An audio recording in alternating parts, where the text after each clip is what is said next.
All right, we're live. Ladies and gentlemen, welcome to the Wolf Den Radio Show featuring your host, Wolf King.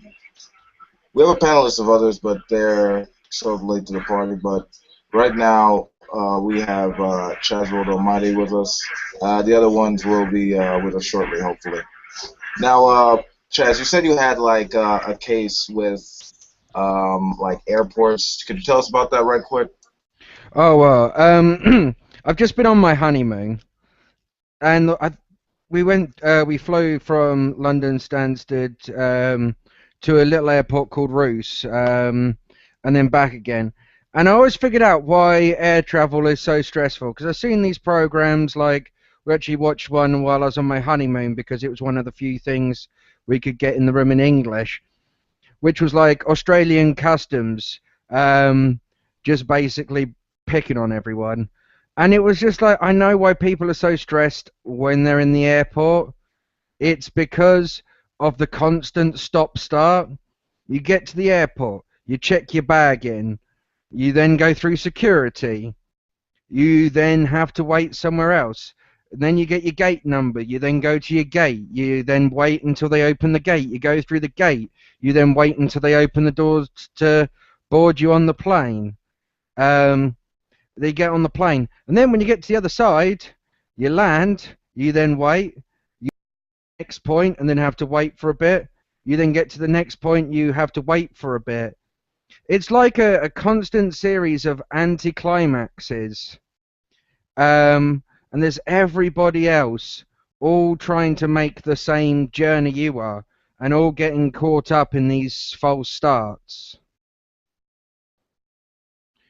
And that is why I think airports are complete bollocks.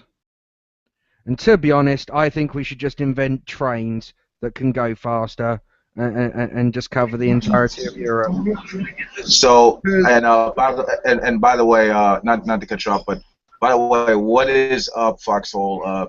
Foxhole Atheist, just another brilliant dude talking with us right now. But what you're tripping about, Chaz, seems to me you're worried, you're concerned about the bureaucracy, basically, like the whole like hassle with getting on planes and like dealing with the hassle of it all, right? Yeah, it's just how the airport system functions. I mean, it'd be a lot better if it worked like a train station. Everybody just gets to where everyone just gets there ready to get on. Then you get on the fucking plane, and when the fucking thing's landed, no dilly-dallying, you get the fuck off. Because we landed, we were waiting for ages to get off the plane, and then I had to wait even longer to get from the middle of the plane down to the door because of all the people who had brought on like those big wheelie cases as hand luggage. I'm sorry, unless it's actually carried in your hand off the ground, it goes in the bottom of the plane so that you don't get in my way wankering about pulling it out from one of those overhead bins. Plus, then you get like three people, and those things aren't big enough to hold three cases. So it's just, do you know what? It's not just the planes; it's the people who fly on them. In fact, people, planes, pilots, and customs are all bastards. Mm. Yeah, I feel like the industry itself is sort of more or less I would say bankrupt with regard to how it treats the people. I feel like the way the way it honestly should go is where it could benefit more passengers than few. I mean, I remember the case with regard to like the internal workings like of that industry with regard to stewardesses. You know, they have to deal with a bunch of crap like from people like just doing random stuff like taking their shoes off, like putting their feet up on stuff, just taking shirts off and everything like that, just being gross and stuff. Foxhole, you got any insight on this, bro?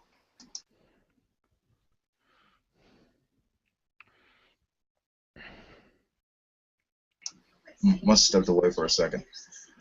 Anyway, Chaz, you got any final thoughts on this before we move on to the next story? Yeah, do you know what else I don't like?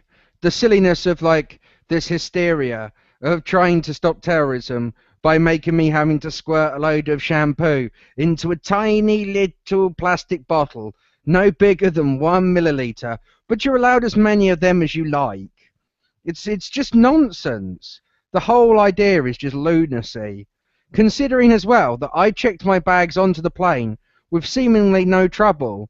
If you want to blow up a plane, you just check it in as hold luggage. You don't take it on by hand. So seemingly they're not stopping the terrorists. They're just making everybody else's day that bit more miserable. And in my opinion, that's letting the terrorists win. Yeah. Terrorism, that is a big issue that's affecting us right now, and I'm going to get into that a little bit later. But speaking of which, well, not necessarily directed to it, we're going to be focusing on Iran and one of their latest, like, dark age bullshit flops of the day. Well, not of the day, of the week. Recently, they executed a man for stating that the Jonah in the whale story was merely symbolic or allegorical, i.e., not to be taken literally. They basically just killed him because, of his personal interpretation of a particular story in their holy book. Now, we all understand that this is a human rights violation. We all understand that to kill this guy basically because he offended their ridiculous mythology. I mean, there needs to be something to step in. The UN needs to step in and question the whole rule of Sharia. I mean, what do you think about this, Chaz? What, Sharia law? Well, the funny thing is, there is no such one thing as Sharia law. It's all, based on different interpretations, and the whole idea is it's supposed to change with the times and place that you're in. The problem you've got with things like Islam and organized religion is you've got a group which goes, I've got an idea of how everything should be done. It's this way. Everybody who agrees with me, do it my way, or the highway, and then it becomes the us versus them mentality. And you see it in everything, even in Atheism Plus. This idea that this is our moral standard, this is how we should behave, and anybody who disagrees, well, they're not part of our little club, and we don't like them, and it's just nonsense. Human beings, it seems to be sort of stuck to human beings sort of like when they were in need of tribalism, and the problem is that they haven't learned to put it down. Yeah, I agree with that. Can you guys hear me pretty good, by the way? Yep, reading you loud and clear. What'd you say, Wolf? I said solid. Hear you loud and clear, brother. What insight you guys say about this? Well, I wanted to add that what I typed in there real quick about his travel woes. When drones get scaled up, which I think is the future of travel, I think all your travel woes are going to disappear pretty quickly. I think that the four-bladed, the four-rotary system style drones will pretty much be the car of the future as a personal transport. About Iraq and Iran, gosh, I don't know. I've been over there, and it's a messed up place. I think the biggest problem they have is education. That's what allows the religious insanity to prosper in the way it does. Their education is just non-existent. People don't learn anything growing up there. Yeah, it's the fear of being too, I guess, too much like the West in that, what we base our sort of the foundation for our civilization is essentially the rational enlightenment principles that were advocated in the 18th century and sort of became the basis for what we have now with regard to freedom, democracy, human rights, civil liberties, all this stuff, which encourages societies to flourish better as opposed to this theocratic ancient rule type stuff. That's why you see more people over there getting more dissatisfied because with regard to these to the usage of these human rights, which are better for not just the non-religious but also the religious. I mean, it's not surprising that you're seeing like uproars over there and these revolts against against these authoritarian regimes. Yeah, it seems like some of them are starting to come around. I feel like that's just the first step, though. I mean, that alone won't do it. I really feel like the big step, that what makes a society as a whole progress, take that next step beyond superstition, is standardized education. Once that gets implemented, you got a real shot at overthrowing the mass hysteria. Right, exactly. And speaking of which, we're going to be touching on real quick Ben Carson. He is I believe he's a surgeon, I believe, doctor, and he has a potential running for 2016, the 2016 election for president. And he's been making some several let's see, controversial comments with regard to education and science and such. He said, for example, one of the earlier things he said was he has doubts about evolution despite accepting natural selection, accepting the fact that organisms that are unfit for their environment won't be able to pass on genes and that life reproduces with variation, but for some reason he can't comprehend how that variation can accumulate over time until you see some change or some complexity becoming more apparent within the biological community on Earth. And also one of the recent things he said, which is even more outlandish and nonsensical, is that students learning history in school, how for example how America was founded, how it progressed with regard to the massacring of the Native Americans, like slavery and all this, and it apparently, teaching them accurate history is apparently going to make them want to join ISIS.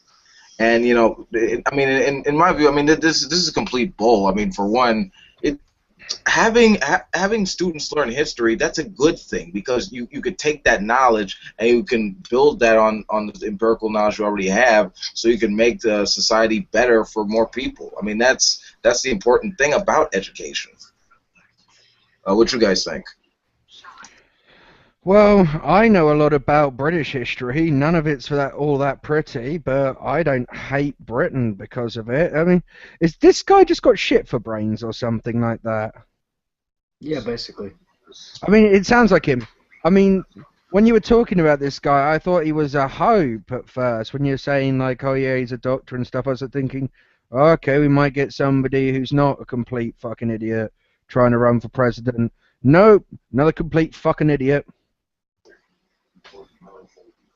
Well, I think that it helps that if you openly express Christian views in this nation and you're in a position to become a political candidate, the amount of funding you can get immediately is just obscene.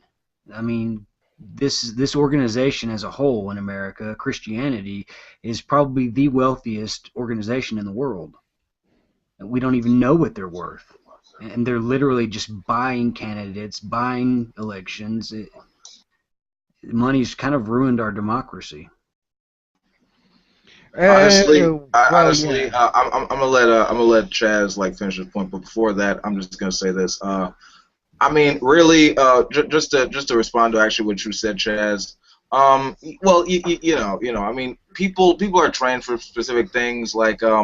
If anything, I do think Carson's a smart guy when it comes to surgery, and for that, he honestly should stick to to the medical room. I don't want this guy in office making political decisions for the majority of people. I mean, I'm not going to deny this guy's qualifications with regard to medicine, but leave politics to people who actually understand how it works. No, I definitely agree with you on that. And that's kind of really what I meant by shit for brains when I agree with that, I guess, is, yeah, in the field of neurosurgery, sure, yeah, I would let him operate on me. But as soon as you step outside of the field of neurosurgery, I don't see any reason to listen to anything he has to say. I don't think I'd let him operate on me. Obviously, he can't make his own brain function right. What makes you think he's going to have any chance of making your brain function right? Well, he did separate conjoined twins at the head for the first time. That's Yeah, well, someone that's a would have done feat. it sooner or later. I mean, Hey, yeah, it's a well, surgery feat, but it's something. Like I said, I would let him do surgery, nothing more. yep, okay. And speaking of, yeah. Stick to surgery, Ben. And okay, now we're gonna deal with Alex Jones because I remember he went on a rant about about like atheists and how horrible and terrible they are. Okay, it was apparently along the lines of there something about like there was all of the horror, all of the struggle, all of the triumphs, all of the achievement seen through the eyes of the creator, like for as long as time itself. These atheists and the establishment, they want to be God. They don't know anything about honor or respect and dignity and all that bullshit. I'm all like, dude, this I mean, honestly, I don't mean to sound like patriotic because I really feel like this country has room for improvement. But in the purest form of these following words, fuck you. I care about this country. I've seen people who don't believe in a deity and are secular go out and fight for this country and fight for their right to be like actual real contributing members of this society. I mean, we've got a veteran right here. I mean, it's fucking stupid. That we have people that are contributing members of society that, regardless of their whether or not they follow religion or not, are good people and capable of making contributions to this world. I mean, it's fucking so to say that that's actually some type of prerequisite for it is fucking insane and ridiculous. Get your perception straight. What do you guys think? Well, Alex Jones is another guy who's got shit for brains, and I think half the time, most of the stuff he says, it's just to make the ratings counter spin up a bit more. Yeah. Yeah, and I mean, to me, it shows the dishonesty of their position as a whole. This constant, they can't represent honestly what atheists are trying to say. They can't do that. If they did that, they know they would look silly. They have to lie. I mean, I was in the Army. No one is more professional than I. I'm a non-commissioned officer, a leader of soldiers. I mean, I understand loyalty, duty, honor, respect, self-sacrifice. I understand a lot of these principles, and it's not just me. I mean, our military is like 30% non-religious and somewhere like 15-18% openly atheist. There's quite a few soldiers that understand those values. Alex Jones cannot admit that, and if he does, he knows what a douchebag he'll look like. He has to lie. He has to.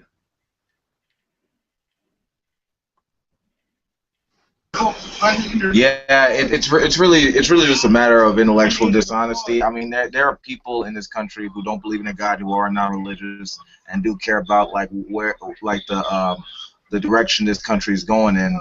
And it's only a matter of looking past that and recognizing the ideas that we do stand for and do advocate. Can we actually come together and make some positive contributions to this? I mean, some of the people that are in this country who don't believe in God. We right now we're like scientists, we're teachers, we're entertainers, we're talk show hosts apparently. Or radio shows, whatever. I mean, we're people that are trying to make a difference. It's only through getting our message across can we actually get some progress done. I mean, I think what needs to end is just the rhetoric that Christianity is spewing at the moment. Because that's all it is. It just becomes the fun thing to say something derogatory about some other group. And, atheism, there is nothing to it. I mean, when all of these people sit there and they say these things about atheists like, oh, they're wicked and they're sinful and they do all of these bad things, are they talking about Buddhists in that, or just the irreligious atheists? And I mean, that's the thing they need to start really making a distinction about, because those things aren't the same thing. Well, that would require them to actually do a little research into what atheism is, and that would go against their position of being honest. You know, I mean, they can't be honest. Well, of course not, because all they would say is, oh, there are these people who are called atheists. They don't believe in God. End of statement. Yeah. Hey, I mean, also, go ahead. So, sorry, I was just going to end that with that's all we really share intrinsically that we don't believe. Yeah. Speaking of fundies that say a ridiculous shit. I seen G-Man argue with Cult of Dusty on the Drunken Peasants, and that had to be one of the most hilarious episodes I've ever fucking seen of that show. One of the decent things in that discussion was when he brought up his little prayer argument, and they brought up the problem of evil. He actually denied or expressed skepticism when the issue of starving children was brought up. Like he asked the Drunk Peasants to produce a starving child for him, and like it's ridiculous because I told him this on his channel the other day that, dude, this is you could watch, you could get reports, you could watch the TV that they're not making this stuff up. There's statistics behind this. And after saying he knows about this, I mean, well, why the hell did you make yourself seem like an immoral cunt by fucking saying that you want proof and evidence for this? I mean, this is common fucking knowledge. I mean, it just goes to show how disingenuous they'll be to substantiate their fundamentalist bullshit. Well, I can't speak toward Africa. I've never been there, but I have been other places in the world and seen starving children. But what's worse than that is that you don't have to go to Africa and produce a starving child. You can go around here in the United States and find them. Growing up, I was one of them. Oh yeah, there's loads of people in America who are below what's called the poverty line. When I was really young, there was times we didn't have food to eat in our house. It just wasn't there. The power was off sometimes. The water was off. My parents did the best they could. I'm not knocking them. But, I mean, we were poor. We were dirt poor, and we were hungry sometimes. I mean, not just kind of hungry, like seriously, seriously hungry. Right here in America.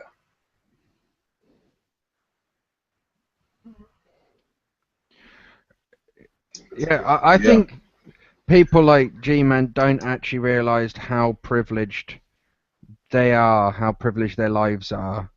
I don't think they really understand that there are people in the world who are starving, who don't have these things.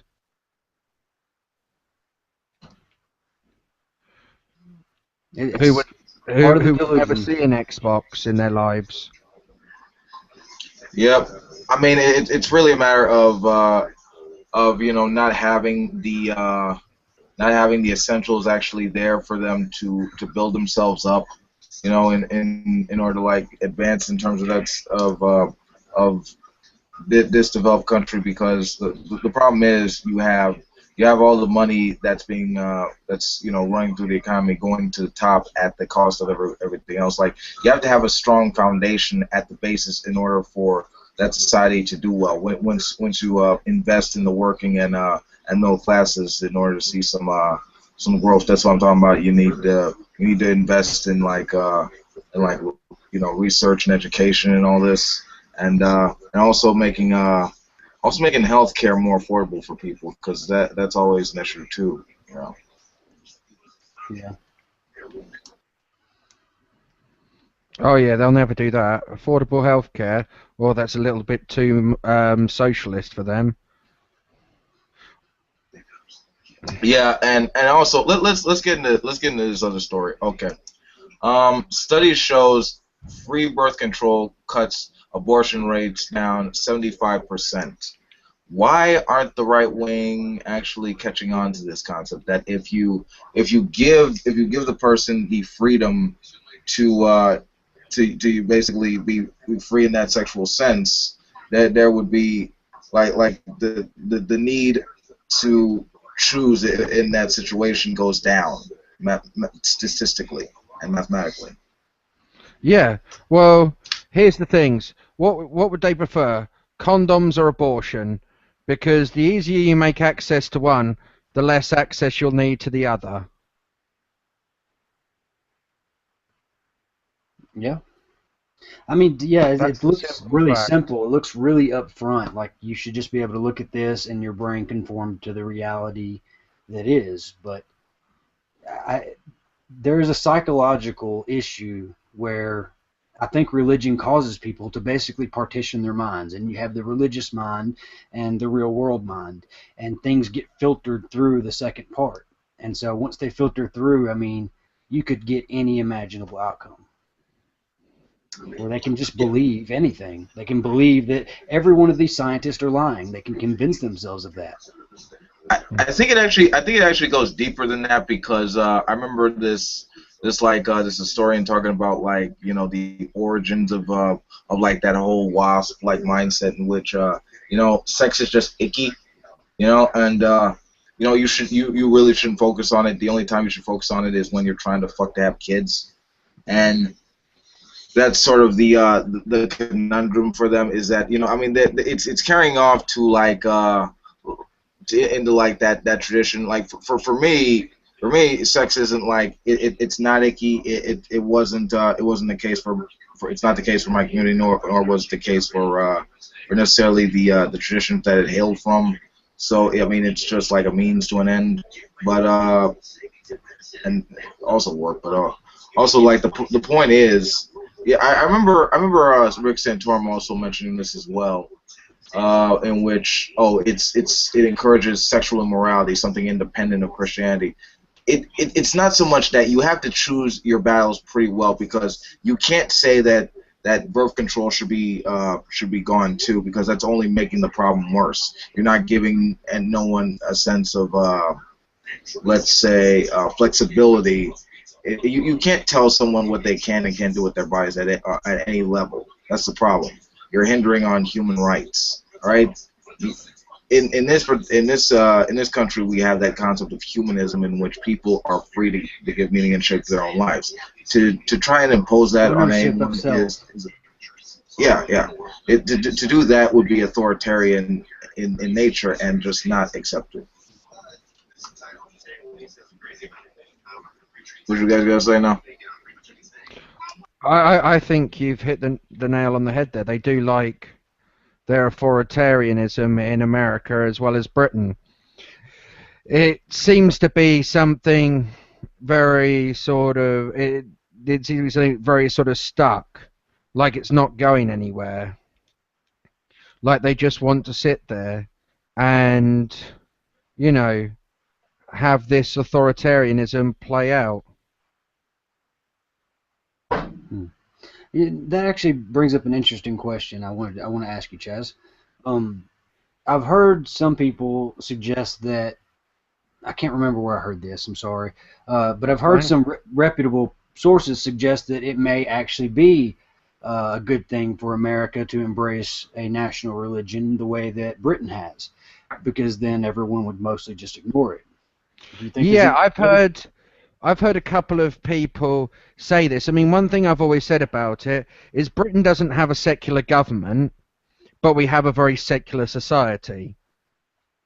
Whereas America has a secular government, or supposed to, as set out under the Constitution, and indeed the very idea of America, but doesn't have a secular society. Well I've said. heard some people say that, when you have freedom of religion, one becomes it kind of encourages the idea to practice religion. When religion is something that's forbidden in the society, like not forbidden really, it's sort of like pushed upon people, that they resist. The human urge to rebel plays out. It's an interesting take on it. But what I think is more probably the case in the whole thing is that when you have a society like Britain, I mean, America's was founded by Puritans, but large parts of it was founded under Puritans who actually left Britain not to escape persecution, but funnily enough, because they wanted to persecute people. Britain and Europe at the time was extremely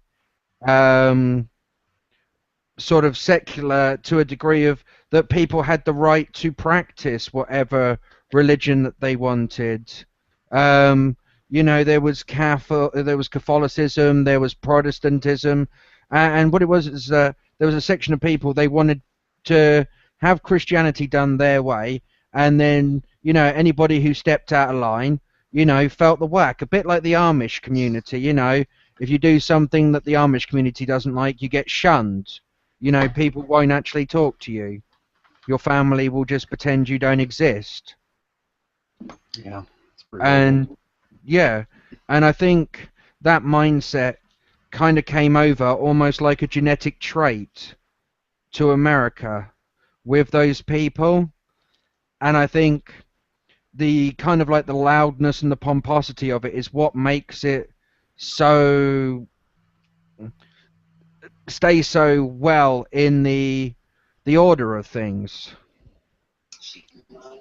Yeah, well, I feel like it's more or less this fundamentalism was more or less like produced a misunderstanding with regard to secularism, because I remember like yesterday there was this report about this guy Charles Perry, this state senator. I forgot what state it was from. He worried about the necessity of separation of church and state, saying that it had a connection with regard to apparently a fags in the background. Anyway,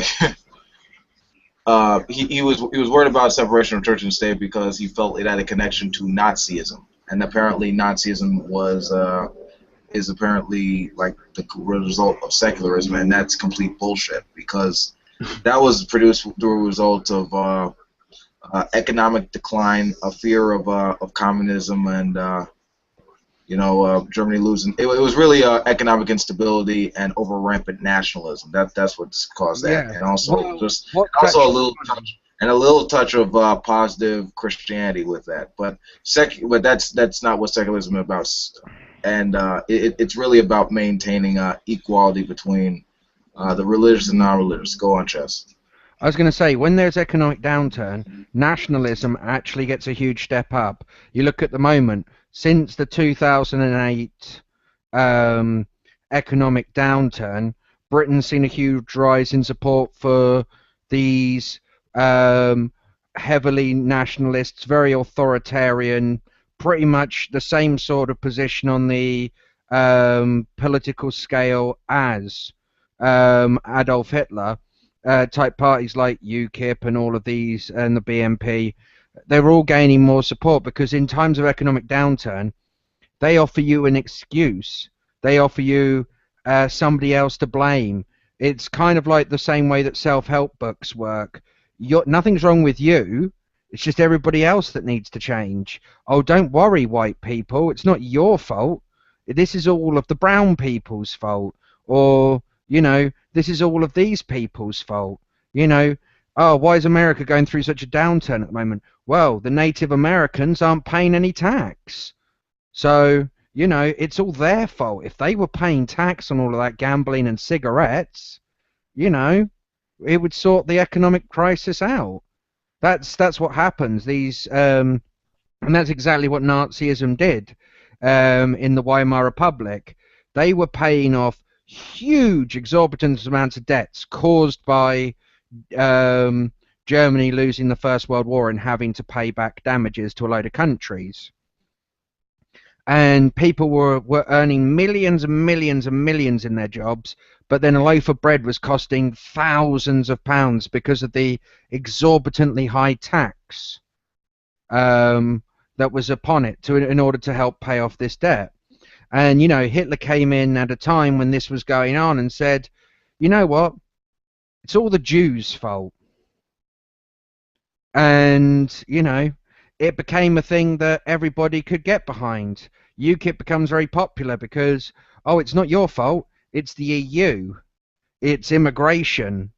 It's everybody who's basically not British's fault. that Britain is suffering economic downturn. Couldn't be anything to do with the government and the way that things are structured and or anything like that. No, not at all. It's just, I think you're making a really good point there. It's when things really go bad that basically con artists, for the lack of a better term, I think that's exactly what they are, step in and blame it on someone, rally a bunch of support, and get to have their way on the matter.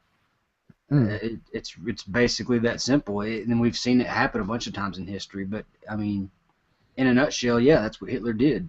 He stepped in during economic downturn, promised a whole lot, offered easy, people to blame it on. Here's where you should point your finger. yeah, And well, it was happens enough now. to make people listen. Well, yeah, you're right. It does. It's happening in our country right now, constantly. Yeah, it's the welfare state's fault.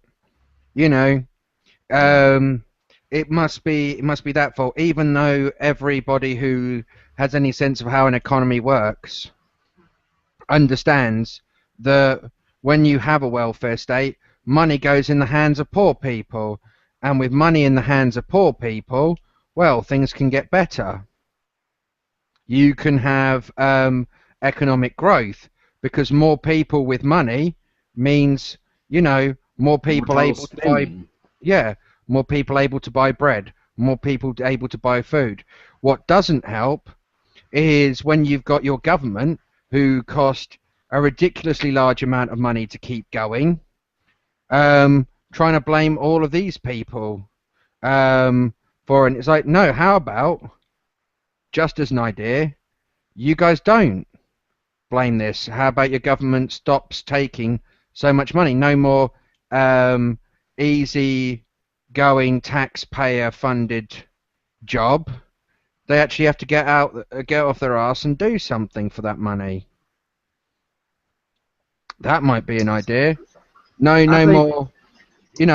Cut the amount that the president gets paid, and all of the Senate and all of this stuff, and look, there'll suddenly be loads more money in the treasury to afford private health care for people, or even better, set up a standardized healthcare system, because America spends way more on its healthcare than any other country, and yet you guys have a lower level of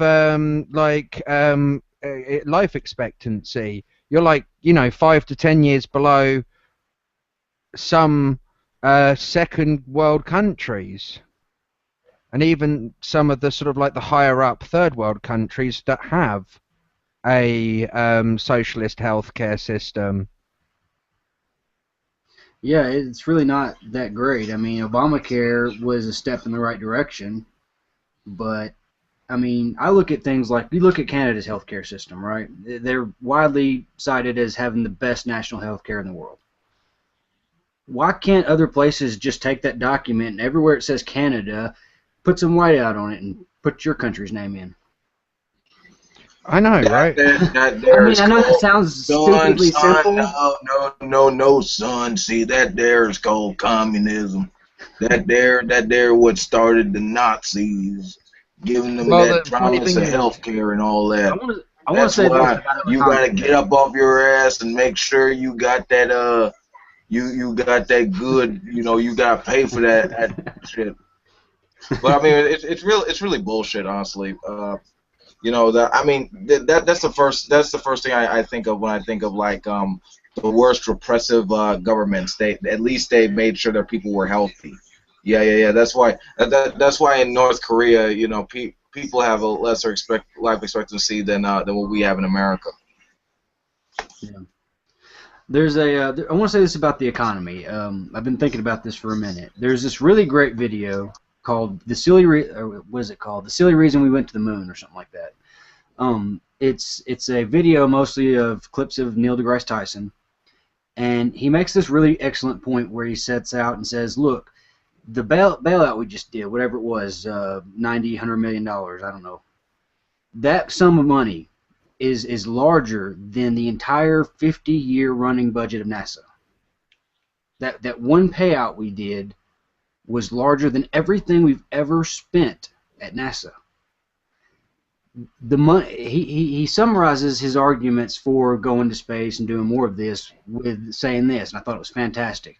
I will not accept any argument that says we can't afford it.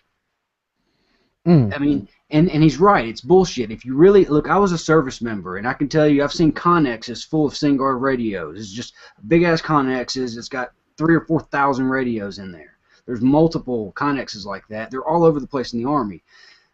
Our military is always ready to field a world war. We are spending too much. It's not that we're paying soldiers too much. It's not that we're paying the president or Congress too much. We're spending too much on stuff like planes and tanks. That's where the tax dollars are going right now. All of our most of our tax money is going toward that stuff right now in America. We have the money. We're just not spending it wisely. We can fund every healthcare program, full national healthcare. We can fund full wealth program in homelessness. We could do all of that stuff and fix all of it in one shot if we just spent less on the military. Oh yeah, you guys spend, out of the top 15 nations, you spend more than the other 14 combined. Yes, sir, we do. Yeah, it comes with the ego of being part of a superpower. But I just want to bring up this one story. I don't remember who this guy was. He was a preacher talking at this conservative convention, I believe. It's on right wing watch blog. And he actually was criticizing Neil deGrasse Tyson, with regard to like the sciences, like with regard to like the Big Bang Theory and evolutionary theory, somehow tying the book together for some reason, saying that out of this explosion and this and this evolution, out of this primordial ooze into this like fish and then a monkey and then somehow he gets a human. And somehow we don't have any purpose, and like what you gotta repent. We care about people. That's why we tell them we gotta repent, otherwise we'll burn in hell and dump science and stuff like that. And basically, I was hearing all this, and like it was really just completely mind numbing in the sense that it's one gigantic fucking straw man. For one, it's not that. Because we've developed from these naturalistic processes that we apparently don't have purpose. It's because the universe was apparently so old and vast that its laws of physics permitted the emergence and evolution of organisms like us, that we've developed the necessary traits to become plastic to the environment. I mean, we're surrounded by millions of other species, okay? They're walking, flying, burrowing, chasing each other. They're striving to survive and pass down genes to ensure the survival of next generations. You think that shit's easy? I mean, it took billions of years for us to become the dominant species on this planet. And it wasn't easy, and we're still striving to actually keep that. I mean, we're...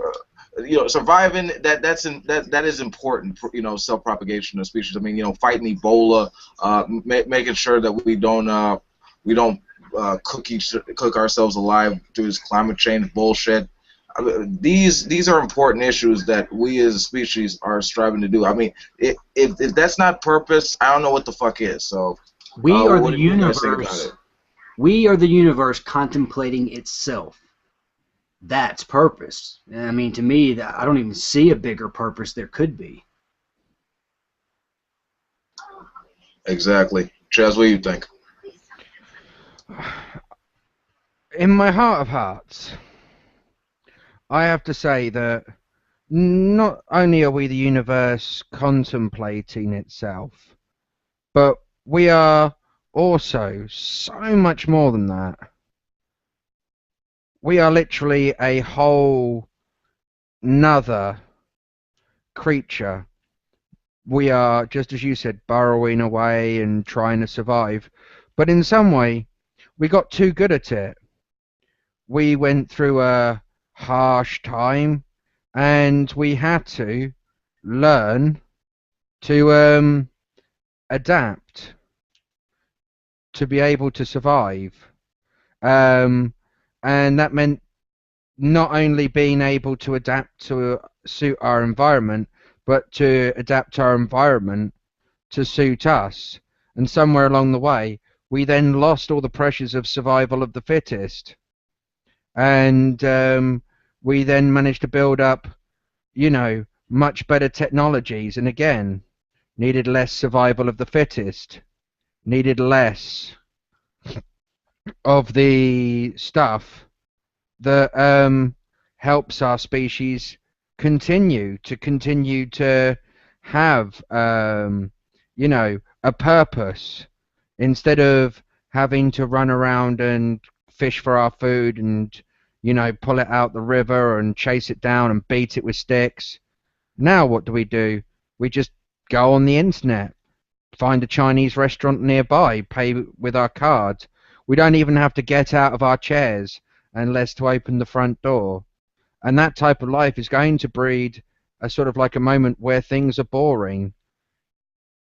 And you're going to have a society that's then going to be unhappy because it's trying to find a purpose in a society where it's completely removed the need for purpose.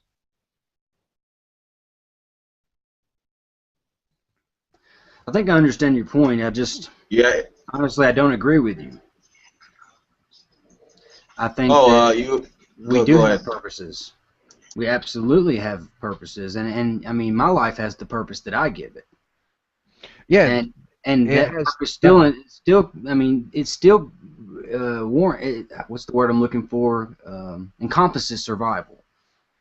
Especially if you've been in a situation where you have a very poor family and don't know where the next meal is coming from. Survival is still very much a part of what we do. I've been in a combat zone and gotten shot at. It's not so different than being chased by a lion. It's still an aspect of survival. I think that the people are always searching for purpose in this way, and that people are always applying their own purposes, because other than learning about our environment, there is no intrinsic purpose. I mean, do you see what I'm saying? I see what you're saying, but I think you're misunderstanding the point that I'm making. Maybe. You don't have to run around and quarry for your food anymore. You don't have to. What can I do? Well, not really. You go to a supermarket. Your job becomes your purpose. You're not your time management. Everything that you have isn't devoted to trying to find that next meal. When you live in Pocahontas, Mississippi, poor as hell, it does. And we go out into the woods and try to shoot things with bows and arrows. I actually bow hunted as a young teenager, to find food, to kill turkeys and deers. Yeah, we actually really still do that stuff. And were you unhappy? Foxhole, just to be clear, it's sort of I know both your points, and you're both making really good points. But just to be clear, it's a differentiation between philosophy and the science. The point Chaz is trying to make is like, apparently we've gotten too good at it, and apparently it's apparently I would think the point would be that it's sort of making us what would you say, like passive, in a sense that we've gotten too good at producing the innovations that allow us to better become more plastic to the environment? No, it's more that because we already did that, we already made, we discovered metallurgy, we discovered how to tie a rock to a piece of stick, how to, be more efficient when it comes to trying to gather food and things like that. The amount of time being spent, it's not like every day you have to get up and go looking for your next I understand now. meal. I get it. You're not then having to spend every day gathering wood for the fire and repairing a shelter because the wind's blowing off your shingled roof made out of palm leaves. So what you're doing instead is then thinking, well, all of that manpower has to, and all of that resource that I have goes towards something else, goes towards computer games, goes towards thinking. It's a double-edged sword. It gives us the time to invent new technologies, invent better ways of doing things. The other thing it also gives us is, you know, time to concentrate on the things we don't have, to concentrate on being miserable, to, you know, find excuses to, you know, have a moan. No, I understand what you're saying now. I retract my disagreement. I agree with you. I see what you're saying. That just basically I was saying, yeah, we still do those things, but you're right. We have so much more time basically to think. And that's really the heart of your argument there, right? That we have so much more time to think. Indeed, and because we don't have anything to guide that thought, if we have a purpose, like, for instance, endeavour in the sciences, or something else, some sort of passion to fulfill that thing that was once hunting, then it's a lot easier. But when you don't have that, it's then a society where, you know, you don't have anything to guide that focus, and then you become massively unfocused, and this demotivates you as a human being, and I think does some real psychological damage at the same time. Yep. The you know, personally, this is this is the nonsensical thing. Whenever I talk to with fundamentalist people, in which they can't grasp the understanding of a universe that, I mean, it's not so much that we need to be endowed with purpose from another entity. It's the fact that we live in a reality that is so dynamic in its nature that it has, that through those regularities, it has granted us the ability to produce purpose, because we ourselves have like at the biological level the potential to have that produced. Deep within our atoms, they have the potential to be produced as cells. Our cells produce tissues that are part of organs arising as part of organisms, and our growth and complexity is a result of those evolutionary biological processes, which allow us to produce things like machines which do have purpose. So I mean, it really depends on who you're asking with regard to what is your purpose, because that's a subjective thing. And I'm gonna step away for a second. You guys give your final thoughts on that, and I'll be back in a couple of minutes. Well, I did want to jump in here because I think it's actually it's an interesting idea that this time to think has caused psychological problems. That's something I want to dive into. Okay. And using what I just did, why did I have that response when you started talking about that? And just as Wolf King was talking about it, I thought about it, and I thought about the psychology of it. I mean, not that I know anything about psychology, but why did I have that response? I think I know why. When you talked about scrounging for food, right? Well, since I've actually done that, I had an emotional trigger from that, I guess, to respond in that way and say, wait a minute, no, I've actually done that. We do still do that. And it kept me from, grasping your larger concept there. Yeah. No, it's something that we all do. It's how our brains function. We pick out things. An emotion is a response to stimuli, and a behavior is an emotion in action. You have an emotional response to those things triggered automatically, part of your established programming.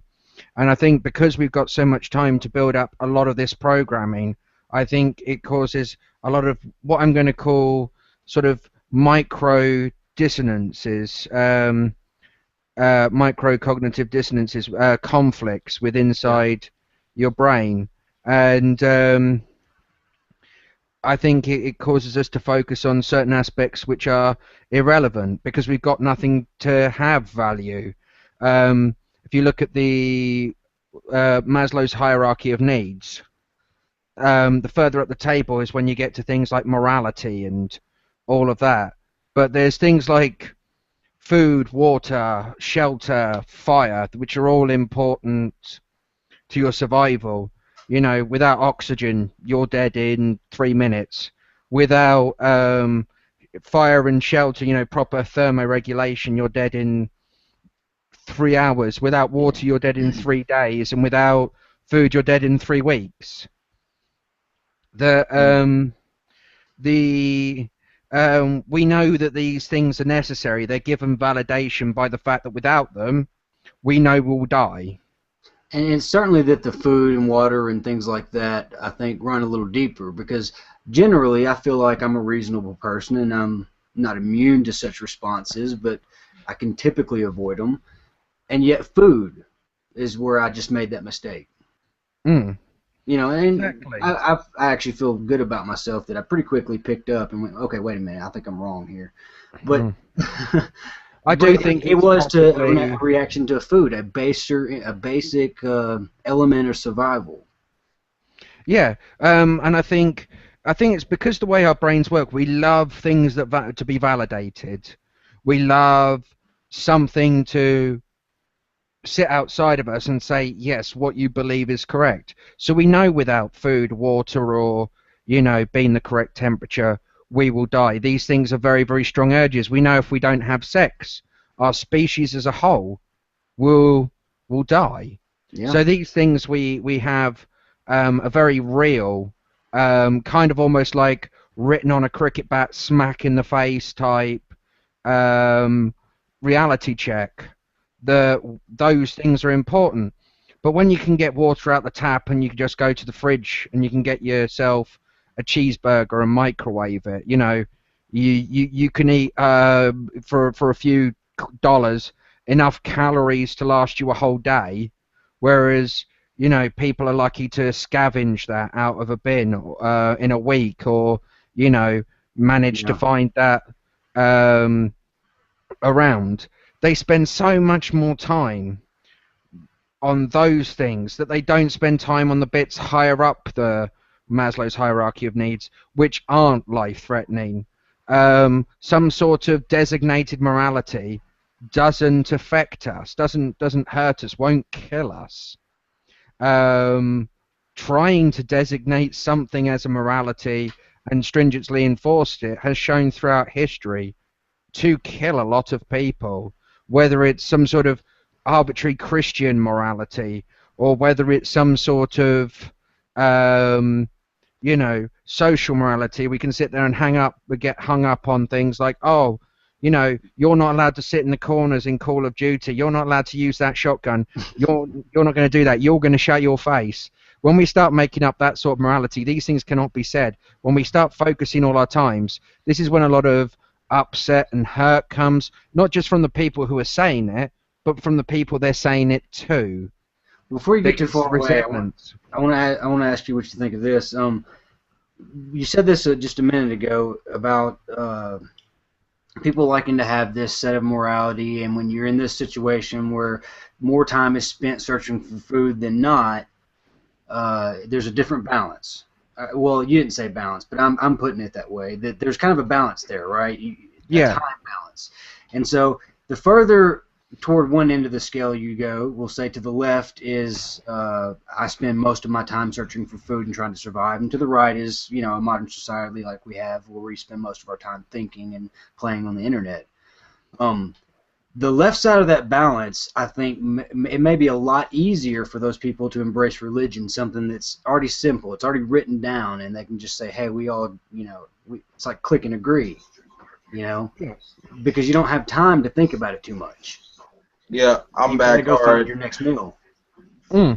Also, the cultures that are too far on the left, because they, devote a lot of time to resource management, education about certain other things isn't important. We don't have to know about the atom. All we need to teach our children is how to throw a rock at the thing that's running through the clearing. We don't have to teach our children about quantum mechanics. We just need to teach them how to ride a horse and fire a bow and arrow. Yeah. We don't need to teach these people this. We just need to teach them what's essential, because they'll be too busy doing that thing to worry about all of these other things. And so religion comes along and they've got a load of questions and here's a bunch of answers. And you can see it in America with a lot of these places where people just really do not understand science. They don't understand how forces Yeah, I play mean, out. yeah, So yeah, yeah. they have this very washed down understanding of science, and because of that, they don't quite understand how it fills the whole glass. Yeah, So that's not to cut you off, but that's actually I just wanted to agree with most of what you were saying, and like also that's where these conspiracy theories come in. Like that's actually what I was trying to bring up. You know, some people use their quote unquote purposes to sprout bullshit. Like for example, this one guy, this other radio show host, Michael Savage of Savage Nation, apparently he apparently says that Obama is spreading Ebola on purpose. Now, I remember this from my unfortunate visit with like in Nephilim Freeze Hangout, where one of his cheerleaders actually brought this up. Apparently, it's used as this like eugenics program to like decrease the population to a certain number. And all I got to say is that is the most like ridiculous, outlandish, sophistry I've ever heard ever. Like really, because I mean, what's stopping it from fucking going out of control and killing everyone else? You don't. That's by itself is a density dependent factor that has been killing our antecedents that our antecedents have been trying to fight against. You know, I mean that's we want to get I away think from you're that giving because him too much credit. that is an environmental pressure.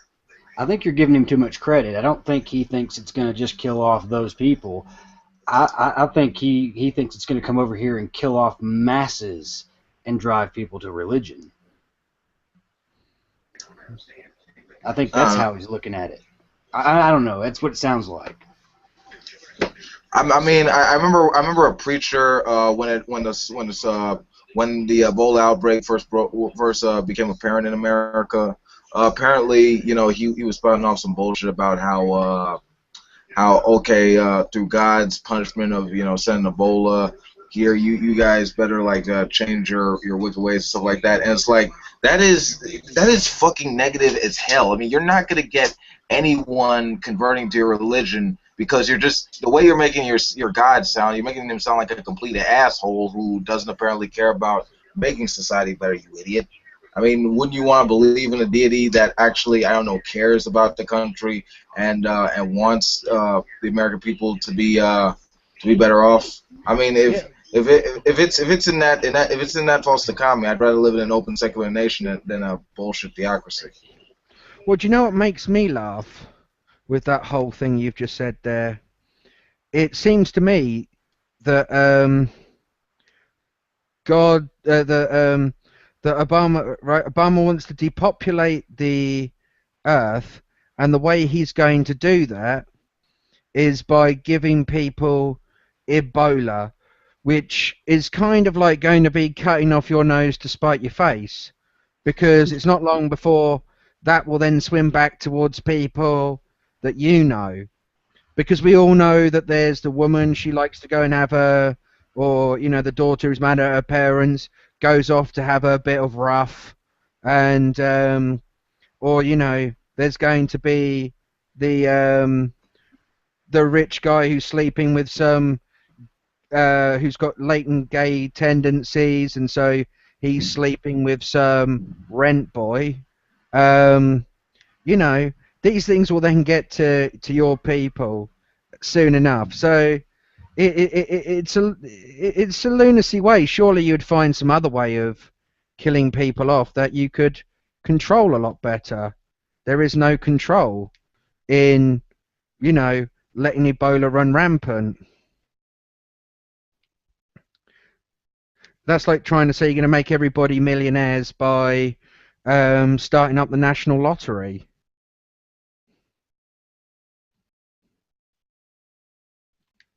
It's just silliness.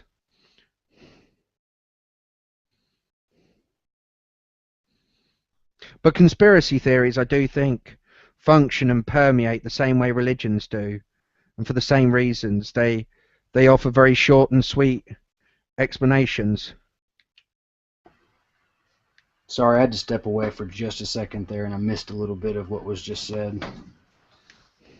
I had to tell my Well, kids to your go play loss. somewhere else. I'll listen to this. And by the way, that was a great piece of conversation before. Wolf King, when you get a chance, you should go back and listen to that where you left out.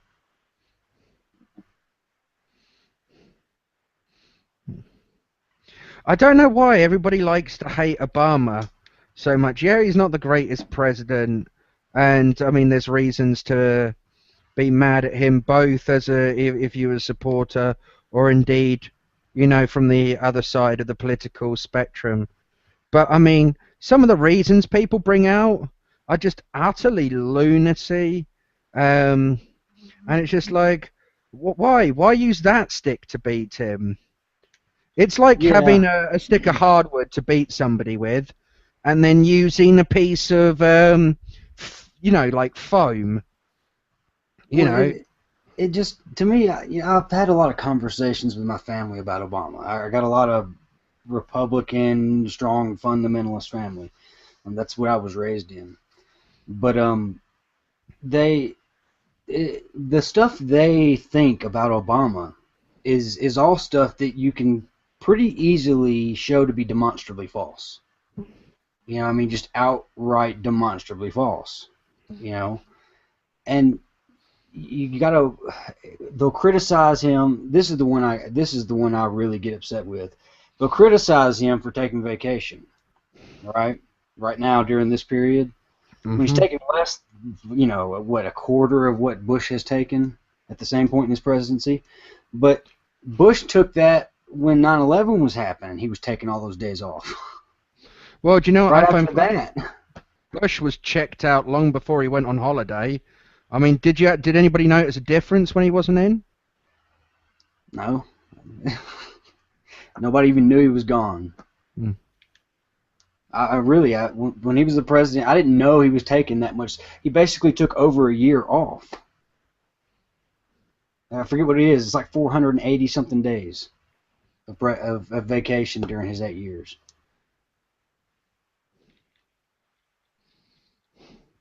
And I never knew he was on vacation necessarily. I mean, there was a couple times I guess I probably heard that he had gone down to his ranch or something, or heard about a flight, but for the most part, I don't think anybody really realized how much vacation he was taking. Because when he wasn't there, nobody noticed. Yeah, right. Well, let's just say it. He wasn't the organ grinder. He was the monkey. Yeah, but I gotta wonder, for the most part, is the presidency becoming that? Is there so many advisors on so many issues that one man just can't keep up with it all, and you fall to just having to take your advisor's advice on things without really being able to have the time to sit down and consider it. You know what I mean? Mm. So much is falling on your plate. You have to sign off on this. You have to check this bill. You have to, and you still got to make your appearances and your speeches and go make the rounds, and then you still got to spend 50% of your time fundraising. It's a hard job.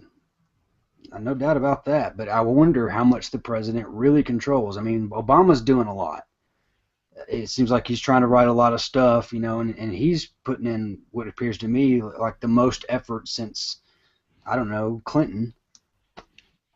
But how much can one guy do? How much is really on his shoulders? You know what I'm saying? No, I think I can agree with you on that. I do think when you're the president, you're an easy target. You're, again, somebody convenient to blame. And I've noticed a thing with people, because they know very little about politics, apart from what maybe some pundit on the news tells them or some YouTube commentator says, they end up making all of these things where they'll just blame people for things that's not really their fault, or parties, and it's not really their fault. Like, for instance, stuff that the Conservatives put into play when they were in power gets blamed on Labour, because, Labour were the ones holding the ball at the time when the crap hit the fan. Yeah. let's say, like for instance, actually, Obamacare started out as the other guy's care. What's his name? Mitt Romney was Romney Care, but everybody likes to have a dig at Obama about it, and it's like, well, hold on.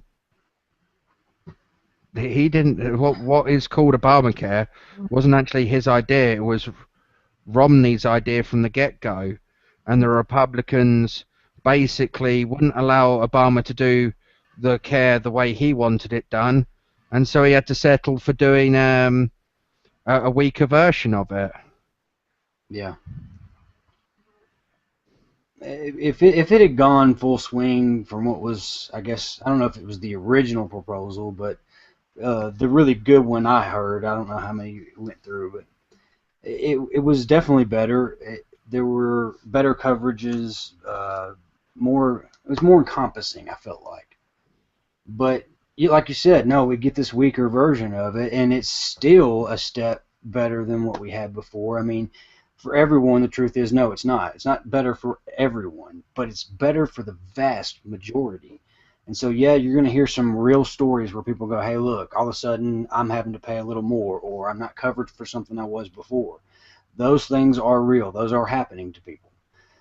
But for 75, 80% of the people it's covering, it's significantly better. It And is, so, indeed. And it's a step, as you said, in the right direction. I mean, what if one day you could have a system whereby everybody gets healthcare? People seem to think that this disadvantages companies having to pay for things like this, but if their staff can get injuries treated quickly, it means less people taking time off, which does truly hurt businesses. yeah. Well, not only that, but when you have a better system, I feel like, I mean, this sounds so simple to say it. I don't understand why we're not doing it, but if you could have a society where it is kind of socialist, where you are paying for all medical care, where you can just go in and get pills for free if you need them. I need antibiotics. I need painkillers. I need, whatever. When you can go in and say, like, there's countries where you can go and get free education, and you just go to college. Yeah. Just walk up and say, hey, I'd like to take this class. Okay, come sit down. Yeah. It sounds, I mean, when you have a better educated society, a healthier society where everyone can get education, health care, they're well prepared to enter the job market and be a good, competent, intelligent employee that understands what your business is about, what you're trying to do. You can pay them better because you can trust them. I mean, the whole system works out better. It just seems so simple, and yet it's not. I don't know. I just know that if I was going to hire people, I want people who I know, if I can provide it, great. But, if I had a choice between two employees, I know this guy has good health care and he's got a good education. If he's got nothing else going for him, that's the guy I want to hire. He's someone that's going to be smart and he's going to be there. Oh, indeed. And by allowing people to have be able to get access to education, you allow people to be able to alter their destiny. Let's say we pick the world's most extreme case, yeah? You're 16, you grew up with an alcoholic mother, you end up in prison, yeah? And, you end up, getting arrested, being put in prison, turned to a life of crime, criminal record, Normally, what would be game over to your future? You have a chance to go and get an education, or let's say you trained in one industry and that industry doesn't exist anymore because it's become outdated or the way the industry's moved. Like, for instance, people who maintenance computers, used to be a lot of money in it and used to be a large market for it. Now, because computers are way more reliable and because they're a lot cheaper, if they don't work, sod paying to have it fixed, just buy a new one. It's about the same cost, and you'll get a much better computer out the deal than the one you had before. Yep. When that person can go, well, I now can't do this job anymore. I can go back to college. I could retrain and become a teaching assistant, or go and become a teacher. Always teaching jobs, always nursing jobs, always. In the current system, they've spent a fortune to become what they've become. Yeah. And it makes it really hard to turn around and do something else. And expensive. Well, there's tons of people now who were high-paid managers of companies and stuff like that, and did really big jobs, who are now having to work at places like McDonald's because of the damage done to the economy by bankers and politicians, fucking about with everybody's money. And what did Britain and America do? Well, rather than put the bankers in prison, no, we went, oh, you lost £2 billion of our money. Well, here's another £2 billion. And then suddenly they're all still getting paid bonuses. You kind of go, how missing did this $2 billion really go? But I can give you a real world example of that. Back when I joined the Army, I was trained on old legacy signal equipment, patch cord style stuff, in little boxes. And when I started that training, that job market was worth still, 80 to 140 grand a year. Not too long after I was done, they introduced voice over IP systems. Then the Army signal systems all changed over. Now my job is worthless. And now, fortunately, I didn't pay for that. The Army did, but still, that's exactly what happened. I went and got trained for a job that was needed, valuable, good paying, and just a few short years later, it was worthless, and you can't get a job in that field anymore.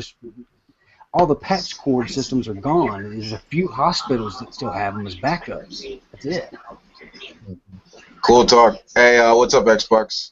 Hey, man. Sorry, I didn't realize the call came in when it did.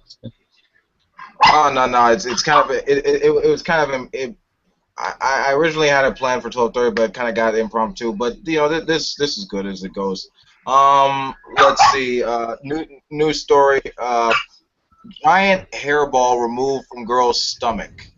An 18-year-old girl in Bakan, Kyrgyzstan went through a hair-raising medical procedure in order to have a 9-pound hairball removed from her stomach. Oh, Where's that again? There's actually a psychological condition. Like a bead or two. Where you eat Like your own 9 pounds, apparently. What's it called? Pica. And Yeah, go ahead, Chess. it can be a subconscious urge, like a habit of smoking or cracking your fingers or humming. And there are lots of people who have died from it because they sit there and they've got hair that's long enough and it goes and they build up this oral fixation and they chew on it and they swallow small amounts of hair, and this hair doesn't always digest, and sometimes what it'll do is it forms all in a ball, and so only the outside sort of becomes partially digested, and then what it does is it plugs up the hole in your stomach that lets food into your bowel. Yeah. And then people die because obviously none of their food is actually getting to their stomach, or it coats the lining of the bowel and it stops the absorption of food. It's called a bezoar. Is what that weird hairball thing is that can grow in someone like that. Where did this happen again, Wolfgang? Yeah, was it in the United States? I think, didn't he say it was like one of those? No. It was Bakan, Kyrgyzstan. I believe somewhere in the Middle East. I believe. Say it again. I mean, they Okay, hang on. somewhere Say it in the again. Middle East. Bakan, Kyrgyzstan. Can you say that like 3 times really fast? Because You know what? Screw it. I'm just gonna. You say Kurdistan. I'm gonna copy it, and I'm mostly just making fun of the name. You don't have to do that. It's just I'd like what to a know the name. name. No. Like this is good because it is it is both disgusting yet interesting as hell. Like I just want to like get more into the facts of this. Okay, like they did the X-ray and they looked inside. That right, that it was full of hair. Like this chick was like she was like the literal Catwoman. It was weird. And then they had to operate quickly, and the hair like literally oozed out. That's So crazy. it's like that is like that's some abnormal type stuff. I didn't think that would exist within our species. I don't think most hair digests. I mean, it may partially, some elements of it, but I think the individual strands as a whole mostly stay intact. I don't think you can digest them. I don't know. You have to have cat-like stomach acid to get into dissolving that kind of stuff. Our stomach is able to dissolve small amounts of hair. The problem is these things aren't always small amounts of hair. Yeah. When they accumulate on this level, like with this chick, apparently before she actually went in, she couldn't eat or drink water, so that was an apparent issue and they had to like get in there quick and like deal with it. Yeah, that's crazy. It's gross, but it's crazy. Yeah. What else you got? Wolf. Okay, let's see. Okay, Orthodox Jews don't want to sit next to women on an airplane. This is a good story. So yeah, apparently they're Orthodox, and it's apparently it's not kosher to like sit with them. It goes against their Orthodox Jewish traditions and stuff like that. So personally, I think it's kind of silly because I think it has something to do with that. Something that Jesus said: if you look at a woman with lust, you commit adultery within your heart. So you don't want to do that shit. But really, I mean, it's kind of ridiculous because I mean, you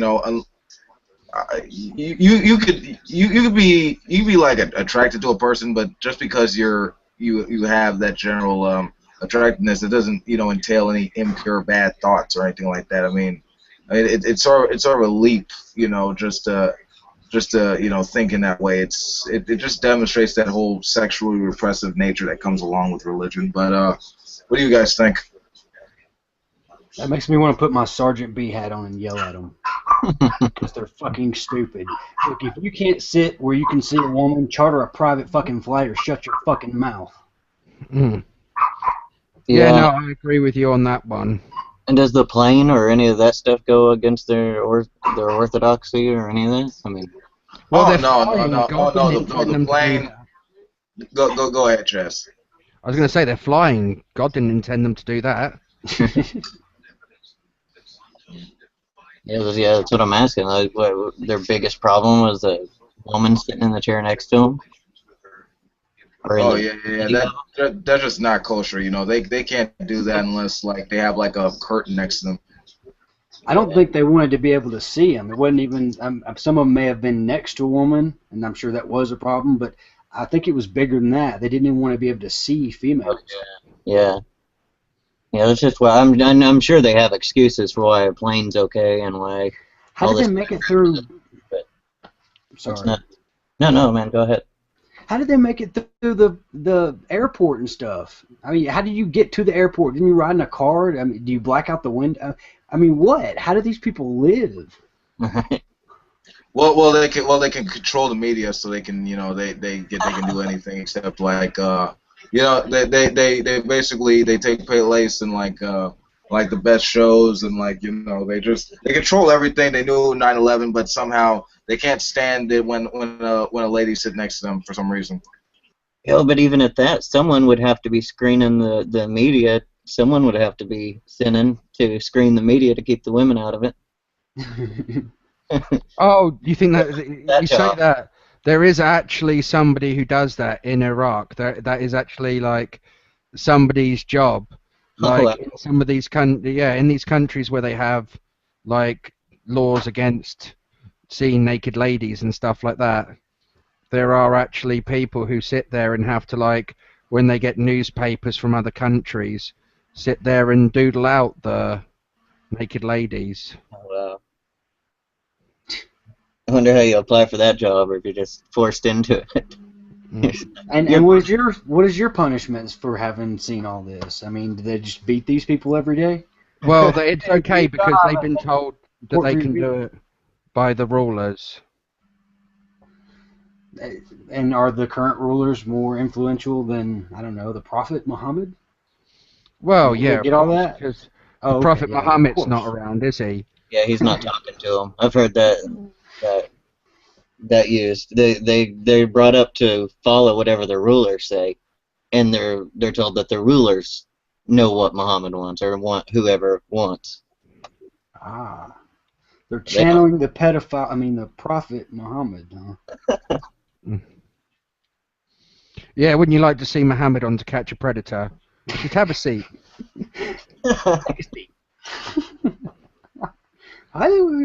You said you wanted to make her wear nothing but a burqa.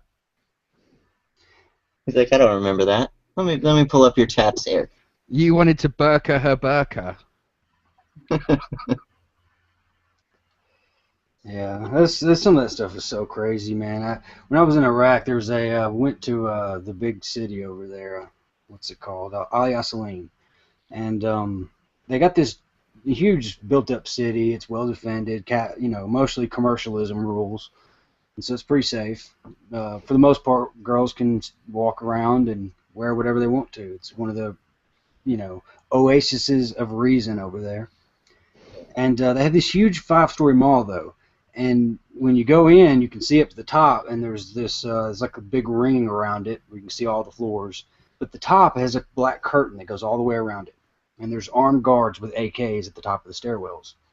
And it's so that women can go up there on the top floor and shop and take their burqas off, or whatever, masks, veil. And the guards are there to make sure no men come up there, etc. But it's just, it's to me that really set in and went, wow, look how oppressive this is. I mean, this is in one of the oases of reason, and they still have something like this, where girls are running around without that stuff on anyway. And it's still, and you got armed guards up there in a mall. How overcomplicated can you get it? Wild. I'm sure they could get it pretty overcomplicated. Doesn't seem like they have too much of a problem with it. All right, guys, we're gonna switch on to a new topic. All right, are you aware of what a meritocracy is? Just so you know. No. I'm gonna go ahead and define it. Okay, basically, a meritocracy is a political philosophy which holds that power should be vested in individuals almost exclusively according to merit. Basically, like the harder you work based on your skills, the better you do in society. Now, the reason I brought this up is because I think Chris Hayes, in his book, I feel like he makes a really good point. It's Twilight of the Elites, America After Meritocracy. He's attributed what he calls the failed decade, which includes 9/11, the Aaron scandal, the invasion of Iraq, Hurricane Katrina, the subprime crisis, and the Great Recession, to the deterioration of America's meritocratic system into one of plutocracy, in the sense that there was. It could be argued that there was once a time where that did exist in America, but because we have this sort of corporatocracy in which our politicians have been bought, and essentially we have this ruling class just loitering over like everyone else. All of the tax breaks going to the richest 1%. It's sort of non-existent. That there is that concept that a poor man can become rich. It's not there anymore. That's why that whole American dream seems to have been buried. But what do you guys think? And your ways? Still the who you know. Could I give Nepotism. you a slightly different? Yeah, nepotism's a good thing to bring up.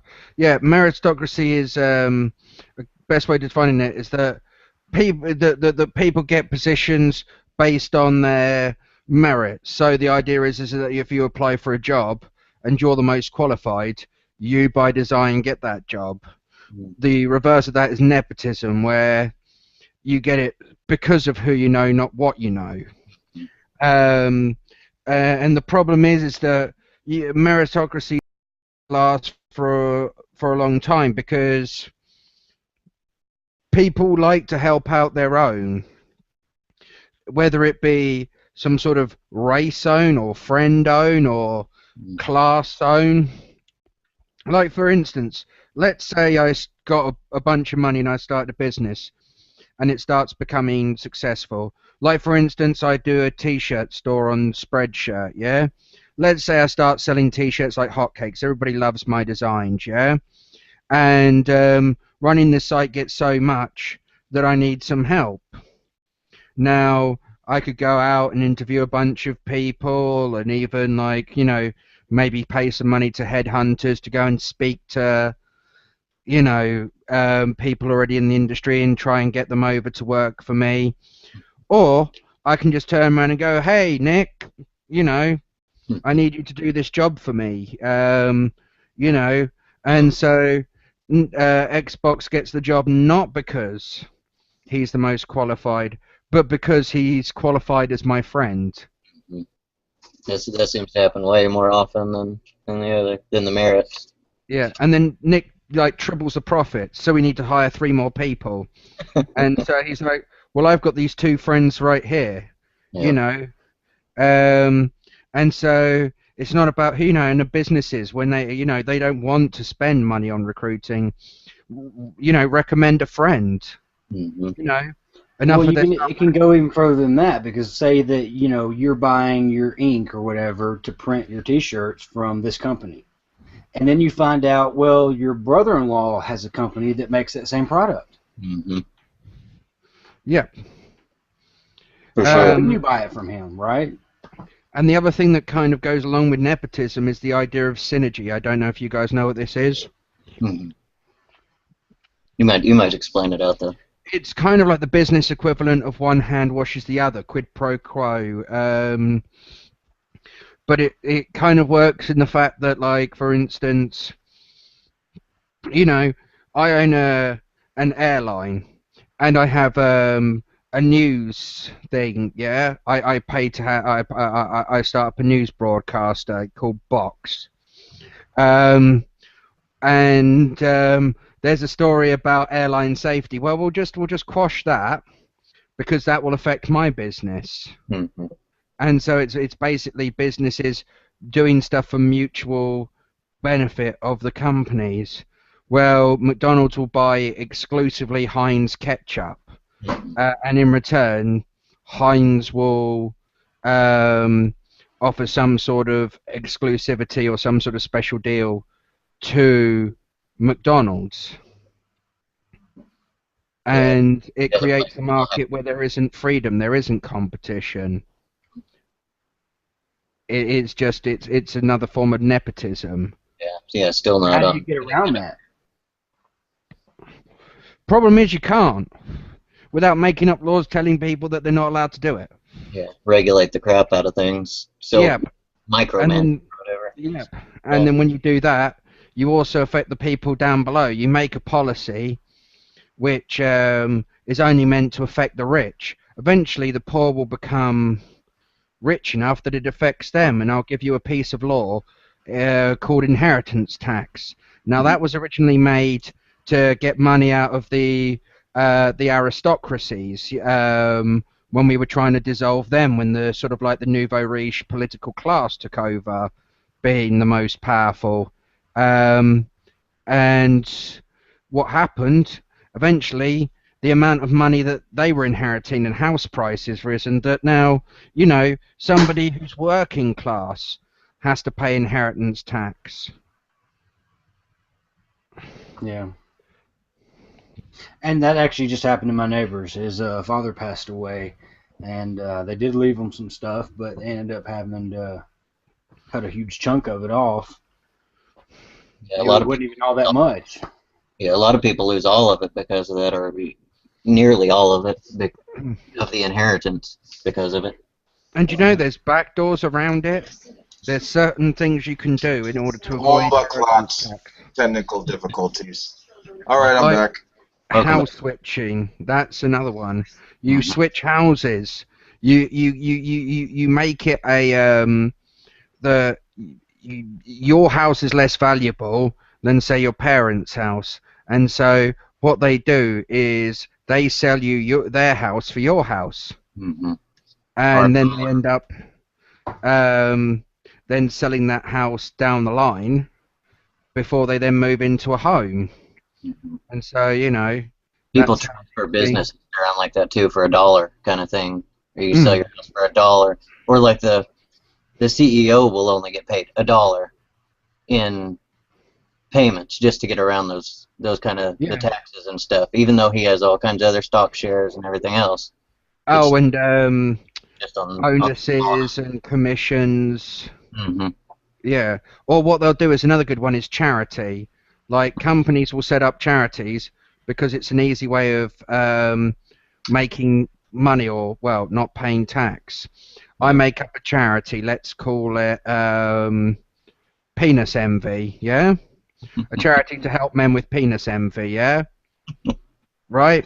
Doesn't actually have to do anything, but it just exists. And what I do is I invest a large proportion of money into this penis envy charity, yeah?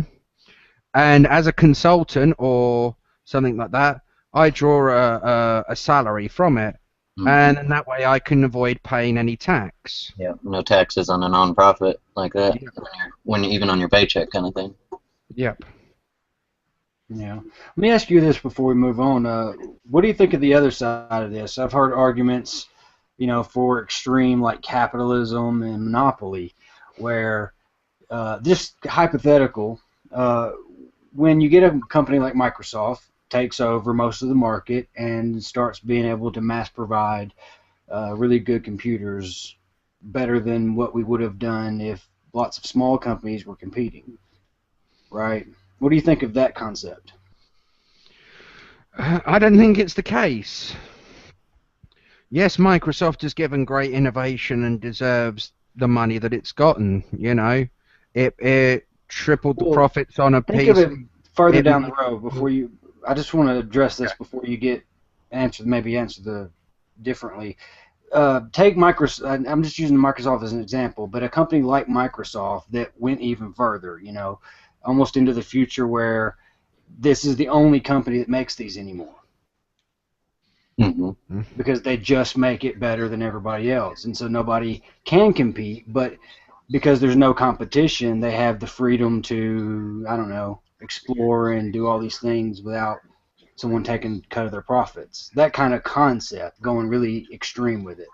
I don't know. I feel like that would see. This is actually an interesting point because at the same time, I mean, sure, you have an entity that is essentially unbeatable, but at that cost, you're basically putting various other businesses that are smaller than that out of business. Now, you could say that might be in the name of capitalism and competition, but if it's on a level that is strangling the population, it could sort of be problematic for them because they go out of business and ultimately they don't have like the capacity for them to do jobs within that industry. But Too big to fail kind of thing. yeah, You can stuff wreck like the that. economy. You can wreck more than just their business or their product. You know what I mean? You can wreck the whole world's economy when you get to something at that extent. Well, there is no Exactly. such thing as too big to fail, though. That's the hilarious thing. You're No, always yeah. able to fail. I think Well, just in his scenario, just what Wolf was saying, if you do get to that point, I think here's the thing, though. If you've not got anything challenging you, nobody who can come in and take the market from under you and do it 10% cheaper or 10% better, then what do you really have to keep you trying to give that extra 10%? and that was a key thing you kind of said there, Foxhole, is that that they're making it better than anyone does. There is a line there. If someone could make it better, how do you get them into the game without having to go under this big corporation's name and making it, which just makes that corporation bigger? Yeah, or where you get a situation where there's a company so big like Microsoft that they own like a majority share in Apple. Apple only exists because Microsoft, Mm-hmm. and Microsoft needed them to exist in order to avoid getting done under monopoly laws. Yeah. Or where you get a situation where, let's say I make a company that makes something like an Xbox but better, but I'm not being allowed to compete because the second I become a threat, Microsoft sends somebody over who then just buys me out, Mm-hmm. who then just takes my business and But buys it from under me. what's the big problem if they were to do that and they did see your product as better and start producing it? I mean, you become as rich off of it as they did, but Maybe, but a lot of the time they don't want to. There might be less profit in my thing. It might I've heard oil like that, where if someone come up, like the electric car, I mean, if it threatens it, they'll go buy the patents to whoever designed the electric car and not ever produce it, even if it was a better thing, because they're still making money off the oil. indeed. Yeah, it's interesting we're talking about innovation. We're getting close to the end of the show, but we're gonna hit on one more issue. Let's see. Marijuana.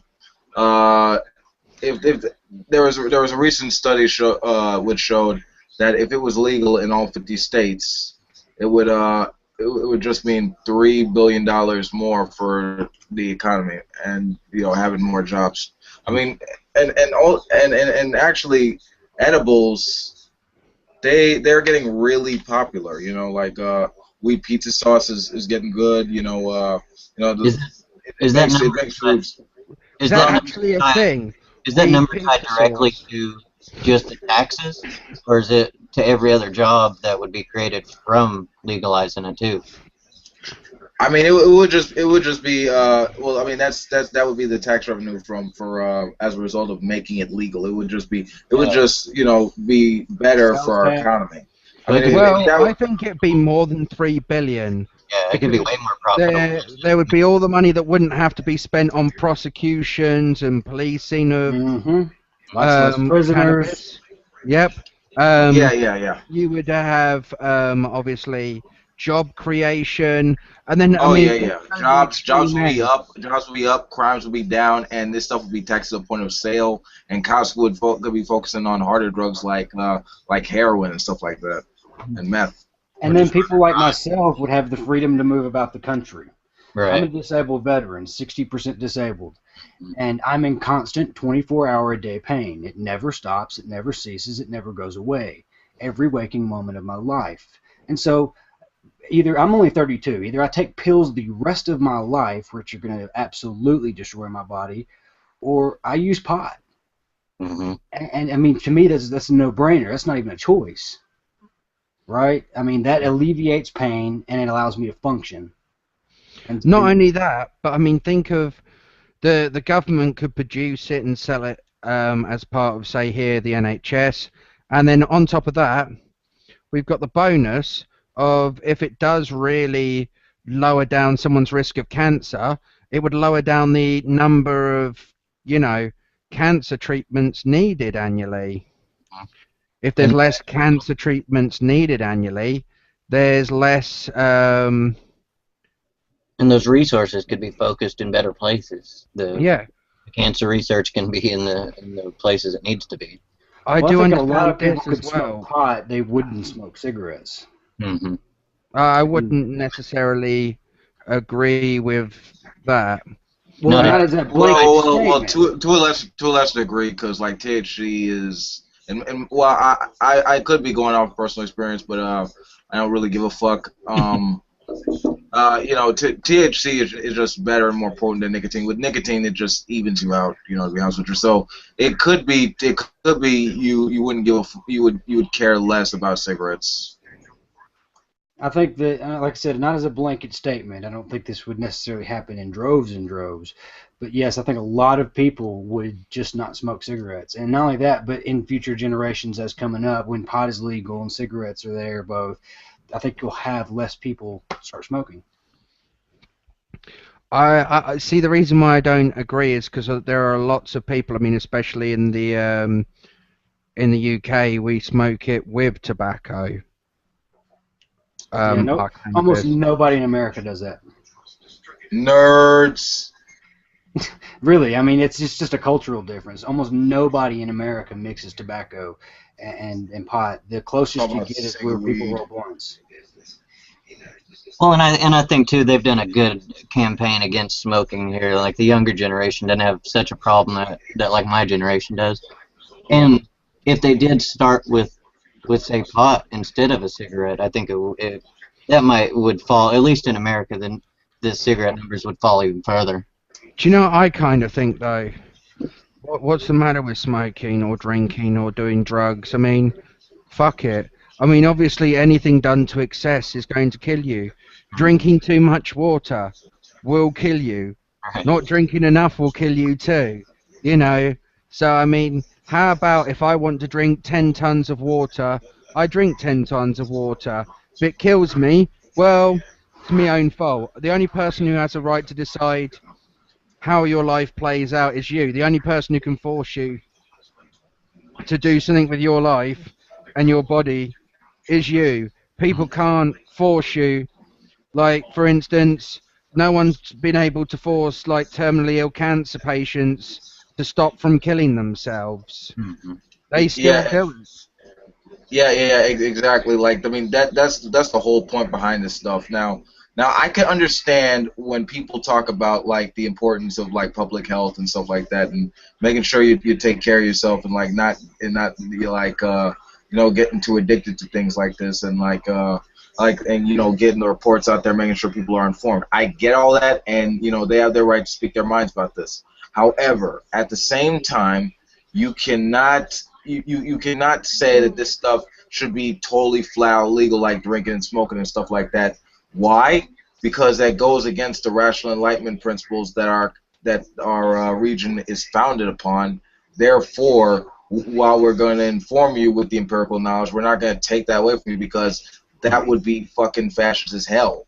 I mean, Hitler did that shit with cigarettes.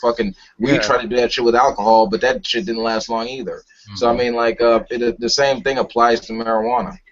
Well, do you know what Hitler actually said? He said tobacco was the red man's revenge against the white man for whiskey. Mm-hmm. But here's the thing, right? Oh my God, he was such an ignorant racist. That's funny. But I mean, here's the thing, right? Think about it this way, right?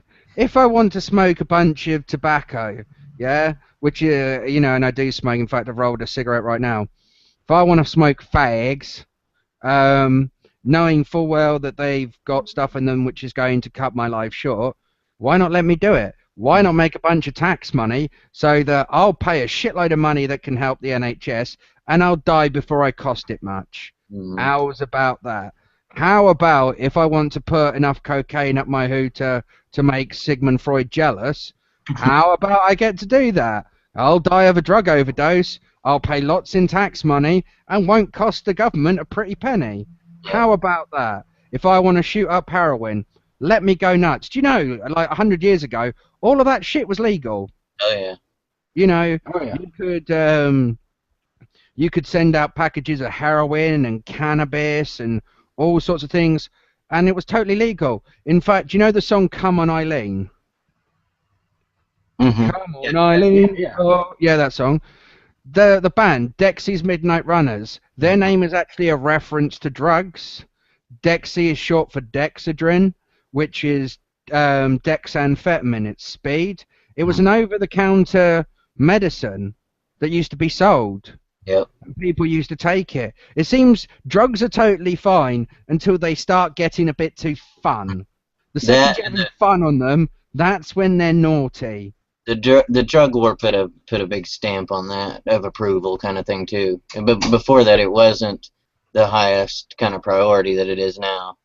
And I think the only reasonable argument against the full legalization of all drugs can still be overturned, which is that, well, drugs, especially the addiction to them, can cause people to commit crimes. Okay, sure, that's true. How much crime are we getting in a black market because they're illegal? Well, How much is it costing and us? not only that, think of all of the stuff of, people then smuggling. Yeah, I mean, it gets way worse. If they made It's more dangerous to swallow condoms filled with smack. Well, if they made cigarettes illegal right now, you know how many crimes I would commit to try to get cigarettes? Loads. Oh, and you know the other thing? The other thing that's blindingly funny, in Portugal they have a system now by way you can dispose of your used needles and you can then go and actually get clean ones. Oh yeah, we got that here. That is a much better thing. It stops the spread of diseases through sharing needles. Do you know another good thing? Some of the Catholic churches do that here. Stop criminalizing drugs and regulate them. So Catholics do that? Yeah, some of the nuns, I guess, will go out and do that. Wow. Do you know what else is good? When if you're a smack addict and you want help, imagine if you could go to your hospital and have a correct dosage administered by a nurse. So instead of having to go out and rob to buy a fucking 8-ball off of some dodgy guy that's going to fucking have put all manner of shit in it too to increase his profits, because there's a shit ton of money in it because of you can't get it anywhere else. There's monopolies of it. These people can go, they get a bit of heroin shot up in their arm and they can be looked after. They can be weaned off of it. Maybe instead of a nurse, just a well-regulated legal industry. But aside from that, when you are addicted, if you could just go walk into a hospital and get treated, because I don't want to be addicted anymore, and it's no longer treated as a crime, you have a disease or a illness, basically. Do you know it's cheaper to wean people off of heroin with heroin than it is to give them methadone, and it's also safer for them? There was actually an initiative done in Britain in one of the hospitals where they gave smack addicts heroin instead of methadone, because of methadone doesn't fully take away the craving for heroin. That makes sense. It's more damaging to the body. I think it damages more cells in the body. So the whole thing is just an utter farce. Yeah. We spent more money in that, like the drug war, than the income would have been taxing the crap out of it. Yeah, we really need to reapply our understanding of this whole drug thing, to us. I mean, it is really out of hand. Listen, okay, it's about 2:40 over here. I'm gonna end the broadcast. All right. This has been Wolf King with the co-panelists. Dream Team, awesome. Hopefully we can get Chocolate Rainbow back on there, for the next broadcast. All right, ladies and gentlemen, this has been Wolf King on the Wolf Dens Radio Show, telling you to step into the den at your own peril.